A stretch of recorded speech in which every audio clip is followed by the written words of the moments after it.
Time now for the NTV Sports Desk.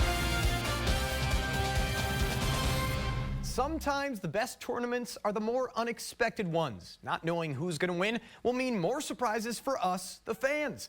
And for those looking to see some of their favorites return to titles, well, you probably weren't disappointed either. Nebraska women's basketball standout Allison Widener supporting her alma mater as Humphrey St. Francis takes on St. Mary's. Maya Hedstrom got to work quickly, reaching over her defender to finish a floater as the Cardinals, they took an early advantage until the Flyers went on an 8-0 run. First, it's Isabel Priester. She's get the feed down low, and she's going to bake it home. Then look at this pretty transition passing. Emma Baumgart to Kaylee Strickland with the bounce to Hannah Baumgart as St. Francis was suddenly up 10-4, but St. Mary's fought back. Annabelle Barlow tosses up a shot, takes an extra bounce before falling through as the Cards, they were up by 1 at the half. So it all comes down to the fourth quarter where some tic-tac-toe passing frees Strickland for the layup to give the Flyers a lead that they wouldn't relinquish. Heartbreaker for St. Mary's as they fall 40-37. I've kind of joked that if you would have asked me in November if we were going to be in this, even going to state or even in the semis, I probably would have laughed. That's just how much that we've grown from the beginning of the season to now. I'm just very, very, very proud of these girls, all 9 of them. Gothenburg coming in hot off their win over Broken Bow to take on Lincoln Lutheran. Slow start for both teams as this three-pointer from Emily Cornwall was the Swedes' first bucket with under 2 minutes left in the first quarter. The Warriors also found some offense late, though. Jordan Ernstmeyer with a clear lane to the cup to tie the game. Then on the fast break, Jamison Wall comes barreling inside. The Swedes hoping for a charge, but instead it's 3 points the old-fashioned way is Lincoln Lutheran led by 3 after 1. Gothenburg now turning defense into offense. Kinley Strausser gets the steal, puts her defender on the ground, and gets the bucket on the other end to close the gap. But the Warriors, they pulled away the rest of the game. Ernstmeyer finally comes down with the ball and is going to put it back up for a pair as Lincoln Lutheran. They're winning this one by 12, 35-23. GICC girls taking on two-time defending champs North Bend Central. After trailing by 12 at the half, the Crusaders made a run in the third. Gracie Woods putting in all the work against her defender to get to the 10 and cut the deficit to 5, but the Tigers kicked it back into gear. Caitlin Emanuel has space inside and nails the bunny for her first bucket of the game. Then Aaliyah Burek cashes in from beyond the arc to push NBC's lead back to double digits. GICC trying to make a comeback. Lucy Gaffon slips through a double team and gets a pair as part of her team-high 12 points, but the Tigers would not be bested by the Crusaders for a second time this year. Emanuel with a Euro step and floater as GICC's run ends in the semis 44-32. We just kind of played scared.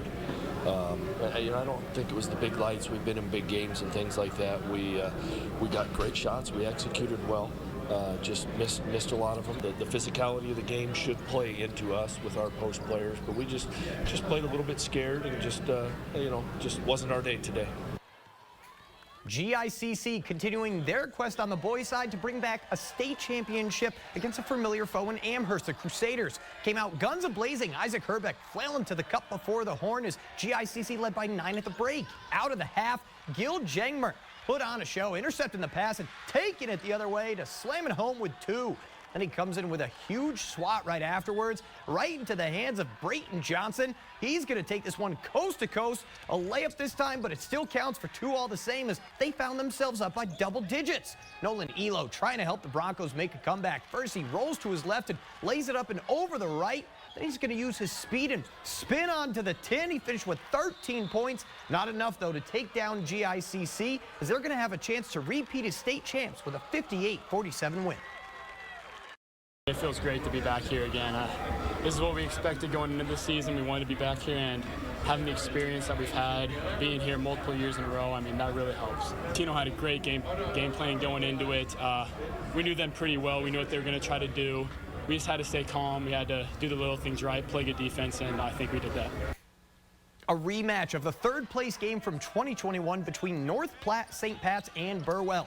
The Irish led by 14 at the half, but Dylan Cretell wills the Longhorns back into this game, snatches the ball, and goes coast to coast for a layup. He's going to drive off the pick and picks up from straight away for 2 more of his 15 points in the contest.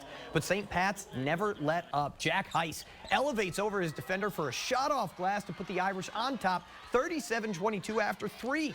Brecken Eriksson then went off in the 4th quarter, spinning to the cup for a layup before Heiss eyes Eriksson wide open down low in transition for another. He had 14 of his 19 points in the final 8 minutes as North Platte St. Pat's is headed to the finals for the first time in almost a century, 55-32. It's a great feeling just to see us get back there, know that this team can win a championship possibly. It's amazing. With my team and everything, I feel great. Since 2000, I think we've been in 6 or 7 semifinals, and this is the first one we were able to win, so it's really gratifying.